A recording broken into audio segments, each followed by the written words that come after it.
what is your view concerning this? And then again, we're still talking about the Nigerian financial sector. And what implication do you think that this court judgment will have on the overall outlook or the overall growth of the financial sector? Thank you very much. I am at loss here. I'm not a lawyer. I am aware that there was a judgment from the Supreme Court for the long legal battle, the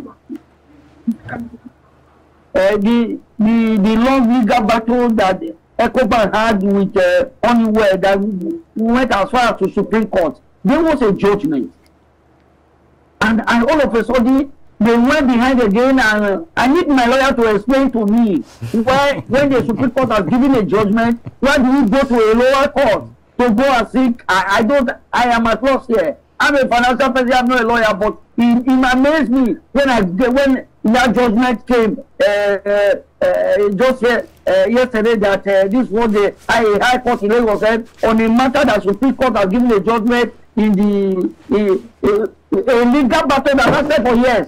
In any case, it has implication. The acquisition, the loan, the issue that they took to court, we need to revisit those issues. How germane are they? Because a bank as a big bank like Ecobank gave out a loan, and the loan went back, and they were not able to recover. When they could not, they went to court. The matter drive from A to B to the final court, and they say they have a judgment. All of a sudden, the thing took a twist. So many financial analysts are still watching when we do the outcome of this. What does Honeywell want to gain? A company that has gone into extinction in the books that no longer existed. So it was actually, anyway, we will see what will come out of it in the days ahead, when we are asking our lawyers what it means. But it's really a very messy situation. If we don't have a sound judicial system, it's going to affect investors' confidence when it comes to investing in the country. And going by the way this situation has played out in the past 8 years, you've seen the Supreme Court, the Apex Court, has given a verdict on a particular issue, but then again they were still dragging the issue, and now a federal court, a lower court, has given another verdict on this issue. How do you see all of this playing out and its impact on investment in the financial service sector? Yeah, thank you very much. I think one thing that grows an economy is sound rule of law. And based on what just happened now, a lot of people have their concerns. But looking at what actually happened in this case, after the Supreme Court had given their good judgment, what happened is that at the time, Ecobank got an explicit order to freeze the assets of Honeywell and all their accounts. So what happened is that Honeywell now failed. They found it very difficult to meet their financial obligations as I went. But when Supreme Court at the Court of Appeal and Supreme Court, it was stated that that decision, that the High Court granting that order was improper and was not a right thing to do. So it was on the back of that Honeywell took Ecobank to court that they freeze their accounts, and that the injunction they got to actually do that was improper, and that's what led to the judge that sat over the case granting Honeywell more like that judgment. And immediately we have seen that Ecobank has gone to court again to actually appeal the decision of the High Court.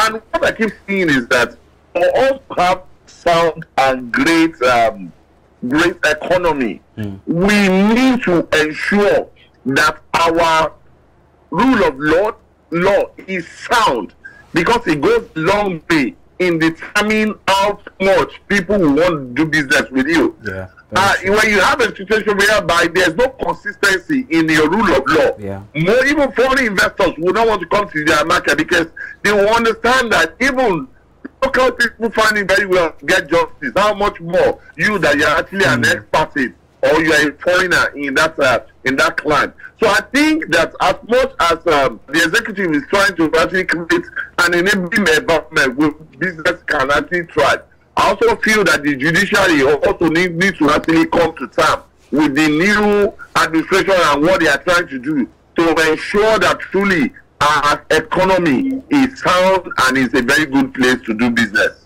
With all that is playing out, don't you think this will pose a threat to financial sector in giving out loan or disbursing loan to big entities when it comes to expanding their business? What is your take on this? And you share a different view concerning what the two gentlemen have said? No, I agree with them, but also add to what they've said, like what the first speaker, my colleague on the other side, said that yes, no, this is for lawyers to come inside and discuss. We are not lawyers, but fine, as business people, we need to. But Mr. Dai don't make it clear that we need a sound, legal framework to guide business relations in Nigeria, which is very key. You know, when it comes to business law, it's different from either using one what they call it, in law, whether you use this one, not using principle, one gimmick or whatever to get your judgment and no. But what matters is that when it comes to transactions that involve money, you have to be very straight and very careful. But I believe that by now, banks in Nigeria, with their legal team or their legal department, should also be looking at documents to straighten from day one, so that it will reduce this kind of litigation for almost 8 years. You can see now, even when a bigger court, the appeals have given judgment, there's a clause that because you freeze the account, there's always a way. That means you have to look at all this. You have a good expert, lawyers that are experienced to be in your team, so that for me, as my colleague Mr. General said, we need a clear legal framework to move our business in Nigeria, because when foreign investors, even local investors, see that these things are taking time, it's going to ask for a discouragement for them to come. But one thing is that if also you are transacting your business, make sure that you are transacting your business on a clean note, so that to avoid all this. But for me, it's not a good omen for financial market. If a whole 8 years transaction is lingering, then, but I believe that those companies that also has what we call a credit worthy can have access to credit at a given time. That's why you need to build your own. Because it's a choice. You know, there are some people that before you knock any bank, all the they give it to you because they know that your rate, but so that when you come because of your risk, it give you a higher rate. They will come, they will because of for me, this is what business world should be learning, that you need to be either credit worthy at the same time. Also, when you have issue, make it as simple and get it and move ahead.